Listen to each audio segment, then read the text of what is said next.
দাদার 13 বছর আগে আমার আব্বা ইন্তেকাল করছে। আমি তো ছোট মানুষ, বাপ কারে কয় ভালো করে বুঝিও নাই। আমি মানুষ হয়েছি আমার দাদার হাতে। আমার দাদা আমার লেখাপড়া করাইছে। দাদা ছিলেন ফুরফুরা সিলসিলার একজন বড় পীর সাহেব, তিনি বড় বুজুর্গ ব্যক্তি ছিলেন। তিনি আমি যখন কামিল পাস করছি 96 সালে, তখন উনি দরবারের পরিবারের সবাই ডাকাইছে, আমারও খবর দিছে আসার জন্য বাড়িতে। আমিও বাড়িতে আসছি। আসার পরে আমার দাদা সামনে দাঁড়াইয়া বলতেছে, আমার খুব শখ ছিল আমার ছেলে, আব্বার নাম ছিল ফয়েজ আহমদ, তা আমার ছেলে ফয়েজ আহমদ আমার পরে দরবারের দায়িত্ব পালন করবে, এটা আমার খুব ইচ্ছা ছিল। কিন্তু আল্লাহর হুকুম, আল্লাহ নিয়ে গেছে ফয়েজ রে, এখন কে দরবারের দায়িত্ব পালন করবে? আমি চিন্তা ভাবনা করে দেখছি আমার পরে দরবারের দায়িত্ব পালন করবে আমার আদরের নাতি মুশতাক ফয়েজি। ওই এলাইছে পরে আমি তো হাউমাউ করে কাঁদতে আসি। আমি কেন? তখন আমার 3 চাচা জীবিত আছে, আমার বড় একজন ভাই আছে। আমি বললাম তারা দিয়ে 3 জন, আপনার ছেলে আছে, আমার বড় ভাই আছে, এত মুরব্বীরা থাকতে আমি ছুট্টা মানুষ, আমার উপরে তরফ জাগেরে, আমি এই পূজা নিয়ে আমি থাকতে পারবো না। সারা বাংলাদেশও ফির অনেক লেগে আরো কারাকারি, আর আমি গিয়া কানতে আসি আমার যেন না দেয়। সুবহানাল্লাহ কইতেন না? আমি এত বড় বোঝা নিতে পারবো না। এরপরে কয় না, আমি বুঝিয়েই দিছি, তুমি ফারবা দেখে তোমার উপরে দায়িত্ব। আমি বলছি আলহামদুলিল্লাহ, আপনি যদি মনে করেন পারবো আলহামদুলিল্লাহ। তবে বাংলাদেশও ফিস সাপ দেখতে দেখতে আমি অতিষ্ঠ। আমি এই ফিস সাপ আর দেখতাম চাই না। আমি সারা বাংলাদেশও দেখছি কিতা করে ফিস সাপ গিয়ে বইয়া থাকে, হগিন নেবে দিয়ে না টেহা দেয়, রিক্সাওয়ালার না টেহা দেয়, ফিস সাপে বইয়া বইয়া খায়। বইয়া রয়েছে একজন, মনে হয় 4-5 জন, ঠিক নিও। আমি কইছি এই ফিসাব আমি হইতাম চাই না। দাদা কয় তোমার এই ফিসাব বানাইতামও চাই না। এবং আমার এই ফিসাব বানাইলে আমি দিনের কথা বলবো, দিনের একটা মার্কাজ করবো না, গাইছে হাজার হাজার মানুষ আসবে, হেদায়েতের আলু নিয়ে বাড়িতে যাবে। সুবহানাল্লাহ বলবেন না? দাদারে কইলাম কিছু জায়গা দেন। দাদা গরিব মানুষ, এরপরেও ওনার বাফের দিনের জায়গাতে উনি 9 শতক জায়গা, কয় শতক? 9 শতক জায়গা দরবারের নামে দিচ্ছে। আমি জায়গা কিনা শুরু করলাম। এখন ওই যে আমার ইয়া গেছিল, কি নাম না, সাইফুলে গেছিল, দেখতে আইছে আমার দরবার এখন 18 একর জায়গা, মানে 1800 শতক। মারহাবা কনা দো, কয়শো শতক? 18 শতক, 18 শতক, আরে 1800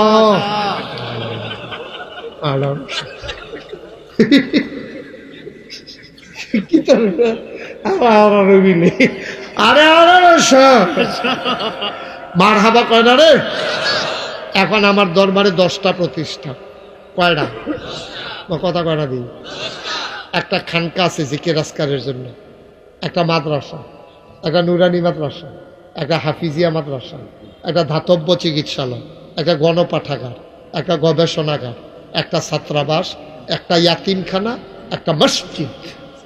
মারহাবা কইতেন না? আমার মসজিদের টিনের ঘর, কি এর ঘর, সাইফো কথা কি এর ঘর, মানুষ জায়গায় কয়েকশো। আমি যেখানে জমা পড়াই কথাটা তার গোপন রয়েছে না, কেমনে কেমনে মানুষ হইনা লাইছে, motor cycle, CNG, O2, private car, Hiace. শুক্রবারে একটা ফেস লাগিয়া থাকে, এখানে বলে নামাজ পড়বো। আমি বেড়া মসজিদ শুধু তোমরা ইয়া আসল গৃহস্থ লড়াই দিয়া ওখরাইয়া বইয়া তো মসজিদের ভিতরে, কথার কথা আর কি। তোমরা মেহমানের লেগে আমার মুসল্লি নামাজ পড়তে পারে না, তা আমরা মুসল্লিরা সবাই খুশি। তখন আমি মনে মনে একটা নিয়ত করলাম যে আমি যতদিন বাচ্চা থাকি, আমার পরেও যেহেতু এখানে এতগুলো প্রতিষ্ঠান আছে, 1000-এর উপরে ছাত্র আছে, এত কিছু আছে, লোক দাইবই বড় কইরা দৃষ্টিনন্দন স্থাপত্য শৈলী মণ্ডিত মুসলিম বিশ্বের এক অনন্য নিদর্শন বড় করে একটা মসজিদ করার নিয়ত করলাম। মারহাবা কর না কেন? তখন নিয়ত কইরা আমার দরবারে যারা ইঞ্জিনিয়ার আছে তারারে কইলাম, ও সুন্দর করে একটা মসজিদ আহ ডিজাইন করো। আমি যে বিদেশ টিদেশ গেছি, মসজিদের ছবি টবি তুলে আনছি, এটি তারারে আবার দিছি, পরে তারা সবজি মিলাইয়া মসজিদ একটা ডিজাইন করে আমার কাছে লই আইছে। আইনা দেখায় কন্যান হুজুর দেখেন সারবনি। আমি দেখি চমৎকার একটা ডিজাইন, বিরাট বড় নমুনায় বোঝা যায়। আমি কি বড় বড় লাগে রে? কয় হুজুর একটু বড়ই। আমি কিরকম বড়? কয় এক লগে নামাজ পড়তে পারবো 6000 লোক। কয় হাজার? কয় হাজারও? আমি, আপনারা তো আমার ঘরের মানুষ, আমি কুমিল্লার মানুষ, আপনারাও কুমিল্লার মানুষ, আর দাউদকান্দি মানুষ। আমি যত জায়গাত মাহফিলও যাই, দেখবেন মাহফিলের ভিতরে দাউদকান্দির একটা না একটা কথা থাকবই। আমি তারারে মনে করুন সারা ওয়াজ করতাম পারি না, আমার ওয়াজও ইয়া উঠে না, এসকো আইয়া না, দাউদকান্দির কথা কোন লাগবো, মার হাবা কয় না। তখন আমি কইছি আপনার কাছে সত্য কথাটা কইয়ালাই ভিতরে কেলাপ নাই। এইটানি যখন কইছে যে 6,000 লোক নামাজ পড়তে পারবো, আমি কই এত বড় মসজিদ টেহা লাগবো কত? কয় 15 কোটি টেহা। কয় কোটি? কনের লগে লগে নাইয়ার একটা সিফা দিয়া শরীরে একটা গাম দিয়া লাইছে। আমি বললাম বেড়া, কাগজ কলম থাকলে আমি সেইটাই করে, তোরা মসজিদ আঁকতে কইতাম তোরা রে, হুজুর বড় করে আইকালাইছি, নিয়ত করে নাম বালাম। আমি চিন্তা করলাম যা এটা নিজন আইকালাইছি, আর কাটাকাটি যাইতাম না। বিসমিল্লাহ কইয়া নিয়ত করলাম, আল্লাহ 32 বছর ধরে আমি মুশতাক ফয়েজি ওয়াজ করি, এই 32 বছরে মোটামুটি টেহা পয়সা তো কম কামাই করছি না, অনেক মাইসে হাদিয়াটা দিয়া দেয়। আল্লাহ যাও 1 বছরে মাহফিল করে যত টাকা পাই পুরা 1 বছরের হাদিয়া আমি আমার মসজিদে দান করে দেবো ইনশাআল্লাহ। আমি 25 লক্ষ টাকা হিসাব কইরা, কয় লক্ষ?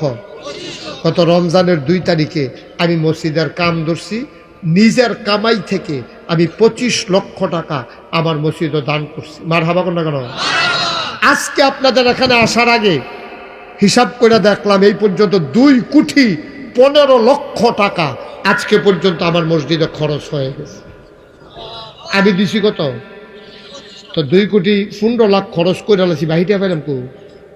আমি গেছিলাম মালয়েশিয়া। কি মালয়েশিয়া গেছিলাম মাহফিল, হেতারা ওয়াজ করাইয়া আমারে কিছু টাকা পয়সা যে দিছে, গণ্যান্যা দেখি 13.5 লক্ষ টাকা ক্যাশ, 40 লক্ষ টাকা টাকা মসজিদও তারা ওয়াদ মার হাবা কয় না তো। এরপরে গেছিলাম সৌদি আরব রিয়াদ, কখনো রিয়াদ গেছি, পরে তারা দিছে 6.5 লক্ষ টাকা ক্যাশ আর 20 লক্ষ টাকা আমার হাত, মার হাবা কয় না তো। গত 3-5-6 দিন আগে যে আমরা মেয়র সবকে আইয়া পড়ছে না, আইয়া তো পড়বে, আমার দেরি করে আইয়া তো আইবে,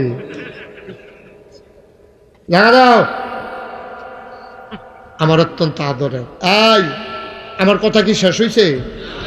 এই ছেলেরা, ও মামা বাহিতে কই ফেলাম, হুন্না যেটা না মেয়র সামনে জায়গা দেবে। আমার অত্যন্ত আদরের ওর যে ছোট ভাই, এই কি নাম না, নাসিম ইউসুফ, এটা আমার আরো বেশি আদরে। দুটা ভাই মাশাআল্লাহ আমি খুব আদর করি, সেই মাশাআল্লাহ তারুণ্য দীপ্ত প্রাণ, যৌবন দীপ্ত প্রাণ, বলেন মার হাবা, যেরকম মার হাবা। মাশাআল্লাহ আমরা মেয়র সামনে সাইফুলে ফুল দিছি, মার হাবা কর না কেন? তো যে এই কথাটা কি কইলিতা কইয়ে এলাই আর হুদি পরে আজ আইতে সময় দেখি 2,15,00,000 টাকা খরচ হয়েছে। তো কেমনে কিতা করলাম? মালয়েশিয়া গেলাম না, সেদিন মাহফিল ছিল হুজুর ব্রাহ্মণবাড়িয়া জালা ঈদগাহ ময়দানে, এটা জালা ঈদগাহ ময়দানে মাহফিলও গেছি। ব্রাহ্মণবাড়িটা আলেমের শহর, মার হাবা কয় না। আমি এই পুরাটা জালা ঈদগাহ ময়দানে একটা লোকারণ্য হয়ে গেছে গা। তারপরে আমি যখন মসজিদের কথা কইছি, তারা 10 টাকা 20 টাকা 50 টাকা 100 টাকা যে দিছে, গণ্যান্য দেখি 1,06,000 টাকা তারা আমার হাত দিছে, মার হাবা কর না কেন? আমার 15 কোটি টেহার মসজিদ, আমি ধরনের বেলা কাম ধরছিও, ওখান তো ঘুমাইতাম পারি না। এখন হুতলে স্বপ্নে দেখি মসজিদ, পানি টানি খাইয়া আবার হুতি, আবার মসজিদ। আপনার মসজিদ 1,000 টাকা দিছে, ওখানে দেবার সময় ছিল, সময় আইতেছে না, মার হাবা কয় না। তো আল্লাহর খাস মেহরবানি আমি এই শুরু করছি, আগাইছি এই আপনাদের দোয়ায় যেহেন হয়ে যাই। আমি একটা রিক্সাওয়ালা দেখলো আমার মসজিদটার কথা কই, আল্লাহ কারি দিয়ে কিতা করাইবো বোঝা তো মুশকিল, আল্লাহর ঘর মসজিদ আল্লাহ অবশ্যই করাইব। এই যে 2,15,00,000 টাকা খরচ করলাম, কোনো ঋণ নাই তো, মার হাবা কর না কেন? আরো রডের দহন অগ্রিম 6 লাখ টাকা দিয়া রাখছি, কখনো 2 লাখ টাকা আছে, জায়গার নাম কইতাম না, ডাহাতি হইতে পারে কেন, একখানো 3 লাখ টাকাও রাখছি জমাইয়া, একটা সিফাত রাখাইছি আর যাইতে সময়, জায়গার নাম কইতাম না, বিচারটা পারবা পাইতাম। মার হাবা কয় না দো। আমি আল্লাহর খাস মেহরবানি চেষ্টা করতেছিও। সেই দিন কুমিল্লাতে ডাহা যাইতে আছি, বাসে ওই হরতালের ভিতরে গাড়ি বার করছি না, বাসে যাইতে আসি লগে দিয়ে একবারে বইয়া রইছে। তো আমি জিগাই ও একটা জিনিস চাইবিনি, কই কী তা হুজুর? এই মসজিদের এই মোবাইলটা বার করে মসজিদের ছবিটা দেখাইছি পরে ছবিটা দেখা সেটা এবার এক হুজুরে কী তাই এটা? আমি কই এটা একটা মসজিদ না। কয় মাশাআল্লাহ অনেক সুন্দর মসজিদ, এটা কই করছেন হুজুর? আমি কই এটা তো নাগাইশ দরবার। কয় এটা কই হইছে? আমি কই ওইছে না, ওইব। কয় কইব হুজুর এটা? আমি কই এটা নাগাইশ দরবার হইতে আছে। কয় হুজুর এটা কেমনে করতে আছেন? আমি কই এটা করতে আসি ওই সকলে মিল্লা জিল্লা আমরা করতে আসি একটা মসজিদ। তো কইতে আছে হুজুর এটা এই কেমনে কি করছে এটা আপনার এই দুরা আমরা কিছু শরিক থাকতাম ফারামনি আমারে কইতে আছে। কইসা পরে আমি কইছি আমি তো দারুন মসজিদের ওই মেয়র সাবরে দেহনের লেগে কারবারটা বিচারতে আছি। এই বাড়ি গেছে হনে আইয়া পড়বো। মার হাবা কয় না রে, জোরে কয় না মার হাবা। এই হইল মসজিদ, এই সহ্য করতেন পারতেন না, দইটা বইয়েন সাংঘাতিক মসজিদ এটা। 15 কোটি টাকা, মার খাবা কয় না। আমি সেদিন ওই যে কথাটা কইতাম লইতাম, তো গাড়ির বইয়া লগের বেটারে যখন কইছি তুমি একটা জিনিস চাইবানি, তখন হুজুর দেখান না, তো দেখাইছি পরে সুন্দর মসজিদ দি কই হইছে? আমি কইছা না হইব। কয় হুজুর কেমনে করছেন? আমি 25 লাখ আমি দিছি আর যে যেমনে দেয় শরিক হয়। কয় হুজুর আমি কিছু দিতাম না। আমি কই এটার লাগিয়ে তো তোমার আমার মসজিদ দেখানোর ঠেহা আছে কোনো হলো? তুমি নি কিছু দেও এই আশায় তো দেখাইছি। মার হাবা কন্যা কেন? মার্শাল্লাহ সবাই মিল্লা জিল্লা আগাইতাছিও। ভিট লেভেলে উঠটা গেছে, রড দি বার হয়ে গেছে গা, ফ্লোরটা এখন ডালাই হইব, কলামগুলো হইব, এরপর ইনশাল্লাহ সাত মার হাবা কয় না তো। দৃষ্টিনন্দন মসজিদ, পৃথিবীতে এই প্যাটার্নে কেউ মসজিদ করে নাই। নিচতলায় হাসপাতাল, পুরা নিচতলায় হাসপাতাল, দোতলা 3 তলায় মসজিদ, 135 ফুট ফাঁসে সিঁড়ি ডাইরেক্ট দোতলা তুটটা গেছে। মার হাবা কয় না তো। হুদা সিঁড়ির ভিতরে নামাজ পড়তে পারবো 250 লোক, সিঁড়ি মার হাবা কয় না। আমার এই মসজিদরা আমার স্বপ্ন। আমি যে বাংলাদেশে এত জায়গাতে এত মাহফিল করলাম, কেউ প্রমাণ দিতে পারবেন না যে আমি আমার জন্য আত্রা ফাচ্ছি, কোনোদিন ফাতি নাই। আল্লাহ অনেক দিছে আলহামদুলিল্লাহ। আরে কত মুস্তাক ফয়েজির মতো কত বেড়াই কতখানে ফইরা রয়েছে। আর মুস্তাক ফয়েজি কোনায় 4 টাকা মাহফিল শুরু করছে, এরপরে রিক্সা দিয়া, এরপরে বেবি ট্যাক্সি, এরপরে সিএনজি, এরপরে ভাড়া গাড়ি, এরপরে নিজের গাড়ি, ওহন তো বিদেশি। দেখি বানান্য কথা মালয়েশিয়া যাইতেছি না ইনশাল্লাহ। মার হাবা কয় না তো। হ্যাঁ হেলিকপ্টার না, হেলিকপ্টার কইছি রাজি হইছি না, ডর করে। মার হাবা কয় না, হেলিকপ্টার ডর করে। এই সুইটটা জিনিস কমালো দুপুরে লইয়ে ফুটেছে গাইডে বা সুইটটা বইয়া থামে ডে ভালো আল্লাহ করে। মার হাবা কয় না। তো আল্লাহর খাস মেহমান আপনার আমার কলজার মানুষও। এই মসজিদটা আমার স্বপ্ন। আমি মাঝে মাঝে মসজিদটার কাছে গিয়া কান দিই দাঁড়ায় মাঝরাত্রে আল্লাহর লগে কই আল্লাহ আমার এনা সে চিনে, আমি এনা সে কাছে মসজিদের কথা কইতাম পারি। আমার ফুতাইতে দেয় তো সে চিনে না। আল্লাহ আমি যদি বইরা যাই আর মসজিদটা যদি আটকাই থাকে, এই মসজিদটারে মাতালনে অন্য কেউ গার্জিয়ান হইয়া নে, অন্য লোকের সংখ্যা খুব কম। আল্লাহ তোমার কাছে ভিক্ষা চাই, তুমি আমার অন্তত মসজিদটা করাইয়া এরপরে মাইরো। আমিন কইতেন না?